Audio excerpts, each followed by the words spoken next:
देखिए, नीतीश जी के जो काम है और जो उन्होंने काम किए हैं उनकी प्रशंसा भी है। लेकिन 15 वर्ष के एंटी इनकम्बेंसी की जो असर होती है वो असर भी है। दोनों ही बात है। हम्म। फिर भी हम्म। नीतीश जी के जो वोटर हैं, बीजेपी के जो वोटर हैं, वो ज्यादा ठीक ढंग से कॉन्सोलिडेटेड हैं, मैच्योर्ड हैं। तेजस्वी जी ने भी बहुत मेहनत किया है, उनको भी मैं बधाई देता हूँ। हम्म। लेकिन उनके हम्म। जो वोटर हैं वो एग्जिट पोल में ज्यादा आगे बढ़ चढ़ के उन्होंने भाग लिया है, अपनी बात कही है, कहना भी चाहिए। तो जो किनके? एग्जिट अच्छा, मेरा आरजेडी के? वैसा नहीं है, उससे बेहतर है एनडीए की सरकार बनी। हम्म। नहीं, लेकिन मतलब ये तो बड़ी विचित्र, आप रोचक बात आप कह रहे हैं। आप कह रहे हैं कि आरजेडी के जो वर्कर हैं, आरजेडी के सपोर्टर, वो ज्यादा तेज, वो ज्यादा बढ़ चढ़ के बोल रहे हैं, जबकि एनडीए के सपोर्टर कम बोल रहे हैं। कन्वेंशनली तो देखिए ये देखा जाता है कि भारतीय जनता पार्टी के जो वर्कर हैं, भारतीय जनता पार्टी के जो समर्थक हैं, वो हमेशा बढ़ चढ़ के बोलते हैं, सिन्हा साहब। लेकिन आप कह रहे हैं कि यहां पर मसला कुछ उल्टा है बिहार में। नहीं, ऐसा नहीं है। देखिए, मैं बता रहा हूँ, बिहार में जी। पहला चुनाव ऐसा है, मैं तो 1967 से चुनाव देख रहा हूँ, जबकि संयुक्त विधायक दल की हम्म। सरकार बनी थी राम मनोहर लोहिया और दीनदयाल उपाध्याय के नेतृत्व में।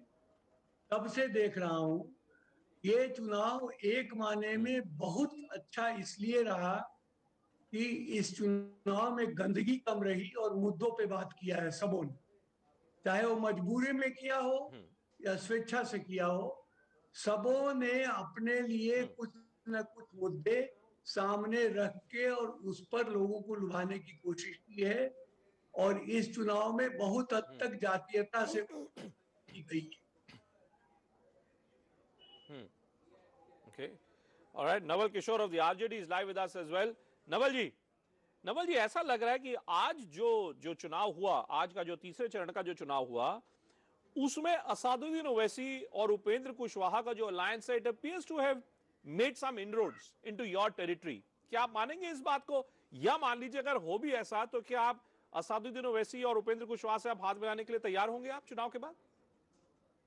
देखिए, सबसे पहले तो मैं आपको ये बता दूं कि इस बार चुनाव, बिहार की चुनाव एक खास तस्वीर पेश की है। और वो खास तस्वीर ये है कि बिहार, इस बार बिहार चुनाव लड़ रहा था।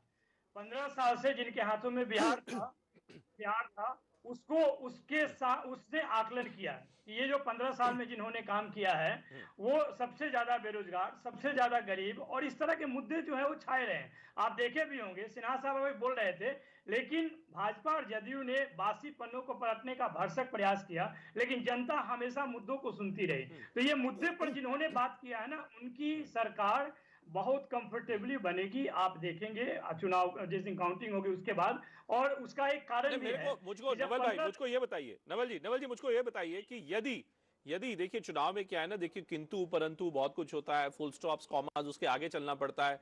अगर मान लीजिए कि कुछ ऐसी सूरत आए, तो 2-3 सीटों के लिए आपको कोई दिक्कत होगी क्या कुशवाहा जी या असादुद्दीन ओवैसी से समर्थन लेने में, नहीं, देखिए, मांगने सबसे में? पहली बात कि वैसी परिस्थिति बनेगी क्या, हमें नहीं दिखती है कि ऐसी परिस्थिति बनेगी। अगर अगर अगर आप चुनाव को देखे होंगे, आप तो फॉलो किए हैं, पूरा चुनाव को आपने फॉलो किया भूपेंद्र जी, और जी। आपको बहुत अच्छी तरह से मालूम है कि जो इस बार लोगों का मूड बदला है और जिस तरह के लोगों ने रेस्पॉन्स दिए हैं, इस बार क्राउड सबसे ज्यादा रेस्पॉन्सिव था। आप किसी भी नेता के भाषण में देखें तो वो सुनने जाता था कि आपकी दृष्टि क्या है, आपके घोषणा पत्र में जो आपने बातें कही है उसमें सच्चाई क्या है। आप भी पूछते थे कि अगर आप 10 लाख सरकारी नौकरी की बात करते हैं तो कहां से देंगे। और सुशील कुमार मोदी भी पूछ रहे थे, उन्होंने कहा कि ये पैसा तो है ही नहीं। नीतीश कुमार जी बोले कि मैंने पूरा कोशिश कर लिया, ये संभव ही नहीं है, निवेश संभव ही नहीं है, फैक्ट्री लग ही नहीं सकते हैं। इनके आधार पर ज्यादातर वोटिंग हुई है। लोगों ने यह माना है कि एक युवा नेतृत्व जो आएगा और जिस तरह की वो बात कर रहा है उससे परिवर्तन और संभव है। और यह सच होने वाला सपना दिखा रहा है। ये 2 करोड़ जैसा नहीं है, 15 लाख जैसा नहीं है, जो कि कहने के समय कहे और उसके बाद उसे पीछा छुड़ा लिए। इसलिए आप निश्चिंत रहें भूपेंद्र जी, इस बार जो निर्णय आएगा वो निर्णायक होगा, किसी की जरूरत नहीं पड़ेगी। और सिन्हा यह जी, बिहार की जनता बोल रही सिन्हा है, जी, कोई क्या आप दल नहीं बोल मानेंगे, रहा। सिन्हा जी? जी, सिन्हा जी, मैं मानता हूं सिन्हा जी कि देखिए एग्जिट पोल है, ये 10 तारीख नहीं है, लेकिन सिन्हा जी क्या आप मानेंगे कि एनडीए का जो चुनाव प्रचार था ना, बड़े उसमें विरोधाभास थे। बताइए, प्रधानमंत्री जी बात कर रहे थे भरोसे की, लेकिन नीतीश कुमार जी की ही फोटो हटा दिए थे। और बाद में मुझे पता चला कि भाजपा के कई प्रत्याशियों ने भी नीतीश जी की फोटो हटा दी थी। आप मानेंगे कि नीतीश जी इस बार थोड़ा परेशानी का सबब बन गए थे आपके लिए?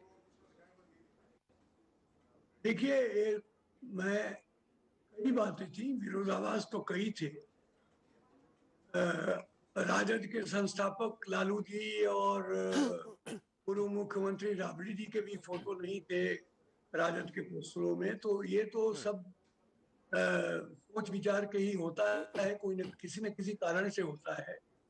लेकिन मैं ये कहना चाहूंगा कि ये चुनाव बहुत बढ़िया हुआ है, शांतिपूर्ण हुआ है, और पहली बार ये देखने को मिला कि जनता खुलकर सामने आई है और मुद्दों पे बात हुई है। ये देखिए, ये विकास के लक्षण होते हैं। सरकार तो एनडीए की बनेगी, ये बात अलग है, लेकिन अगर किसी की भी सरकार बने, ये लक्षण चुनाव के प्रजातंत्र के लिए बहुत अच्छे हैं, मैं ये कहना चाहता हूँ। नहीं, सरकार वो तो आप अच्छी बात है कि भाई बड़ा सकारात्मक प्रचार हो गया, सब हो गया, वो अच्छी बात है। लेकिन आपको नहीं लगता सिन्हा जी कि आपके लिए परेशानी और बढ़ सकती हैं? क्योंकि अगर आपकी सरकार नहीं बनी तो जहां एक और 2004 से 2017-18 तक बड़े प्रदेशों में देखिए भारतीय जनता पार्टी की जो सरकार होती थी ना, महाराष्ट्र में अब सत्ता में है, यूपी में जरूर आप सत्ता में, अगर आपकी बिहार में अगर सरकार अगर नहीं बनी, मध्य प्रदेश में भी देखिए आप चुनाव हार गए थे, ज्योतिरादित्य सिंधिया को अपनी ओर तोड़ के सरकार बनाई गई, राजस्थान, छत्तीसगढ़, बड़े प्रदेशों में तो भारतीय जनता पार्टी हट जाएगी। आपको नहीं लगता कि ये भारतीय जनता पार्टी के लिए परेशानी खड़ा करेगा? देखिए, मैं आपको एक बताता हूं ये पहली बात तो ये है कि अभी इस पे किंतु परंतु को हम 2 दिन के लिए विश्राम दे, 10 तारीख की शाम को ये बात करने का मौका आएगा कि क्या होगा नहीं होगा। लेकिन अभी जिस प्रकार से वो अभी लोगों के द्वारा जो अभी एग्जिट पोल और सर्वे आ रहे हैं कि आज अगर कोई भी चुनाव होगा तो पूरे देश में भाजपा 2/3 मेजोरिटी से भी ज्यादा के जीत कर आने वाली। नहीं, वही मैं यही कह रहा था। हो सकता है वो संभव हो जब लोकसभा चुनाव हो, वो बिल्कुल संभव हो जब लोकसभा चुनाव हो। विधानसभा के चुनाव में जब मोदी जी खुद नहीं होते, मुद्दे की बात मैं यही कर रहा था। Naval, you wanted to come in. Naval ji, आप कुछ कहना चाह रहे थे? देखिए, मैं सिर्फ ये कहना चाहता हूं कि सर्वे की अपनी एक पहचान होती है। सवाल भी सर्वे करने वाले का होता है, जवाब भी किससे पूछना वो पूछते हैं, और उसका अंक भी वही देते हैं, विश्लेषण भी वही करते हैं। मैं तो जमीन की बात कर रहा हूं कि जिस तरह का इस बार दिखा, सिन्हा जी बोल रहे हैं, लेकिन जब नीतीश कुमार भाषण देखते थे तो उसमें बेचैनी दिखती थी, जब नरेंद्र मोदी भाषण देते थे तो उसमें 15 साल का बासी पन्ना दिखता था। इस चीज को सर आप कैसे झुठला सकते हैं? और बिहार की जनता इन चीजों को नहीं पसंद किया है, आप उस समय भी देखे हैं और चुनाव के निर्णय में भी दिखेंगे कि इस तरह की बात नहीं पसंद करते हैं किए, क्योंकि 15 साल शासन करने के बाद अगर आप बोलते हैं कि आत्मनिर्भर बिहार बनाएंगे या हम 15-19 लाख नौकरी का रोजगार का अवसर पैदा करेंगे, तो ये लोगों के मन में शक पैदा होता है, और उसी हिसाब से उन्होंने जवाब दिया है। और पूरा विश्वास है कि सरकार महागठबंधन की बनेगी, तेजस्वी यादव के नेतृत्व में बनेगी और अच्छी खासी कंफर्टेबल मेजोरिटी के साथ बनेगी। बस मैं इतना ही कहना चाहता हूं आपसे। धन्यवाद। All right. Naval ji and Siraj ji, thank you so much. Thank you so much for joining us. Thanks to all our other guests also for being with us on this exit poll coverage. It's the first time that India Ahead, under us, with your support, has done this big exit poll in partnership with ETG. And I